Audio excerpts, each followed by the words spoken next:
Si l'OTAN continue d'affirmer aveuglément que c'est un bloc purement défensif, l'Union européenne ne tente même plus de se dédouaner. Membre de la Rada ukrainienne, Oleksiy Goncharenko a une vision bien particulière de l'économie mondiale et, après avoir vite fait quelques calculs, a présenté avec la plus grande fierté son plan de résolution de la crise économique en Europe devant une assemblée parlementaire du Conseil de l'Europe quasiment vide.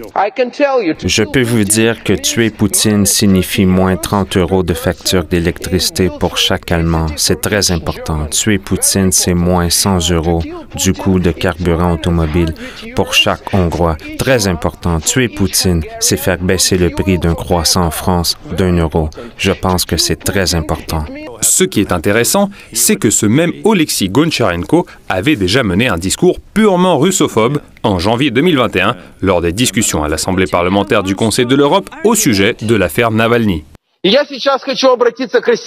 Maintenant, je veux m'adresser aux citoyens de la Fédération de Russie. Ce sont vos enfants qui sont tabassés actuellement dans le centre de Moscou, pas des enfants ukrainiens, géorgiens, lituaniens, allemands. C'est Poutine qui tabasse vos enfants. Poutine vous a dévalisé avec ses larbins et ses coquins qui sont assis ici. Ils sont ici. La petite différence, c'est qu'à l'époque, le député du régime de Kiev a été privé du droit de prendre la parole et d'être inscrit sur la liste des orateurs lors des réunions de l'Assemblée parlementaire du Conseil de l'Europe pour une période de 3 mois pour avoir terni l'image de l'Assemblée et porté atteinte à la réputation du chef de la délégation russe, Piotr Tolstoï.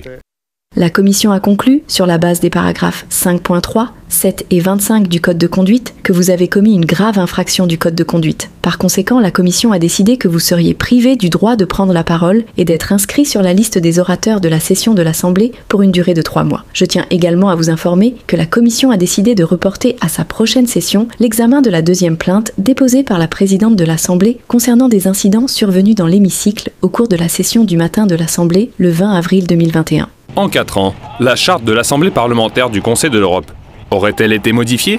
Ou peut-être que les règles d'éthique professionnelle des députés européens auraient été abolies? Il est très peu probable. Par contre, ce qui a évolué, c'est le jusqu'au-boutisme européen et la russophobie. Des sujets qui sont à revoir pour Bruxelles pour pouvoir diminuer le prix des croissants en France.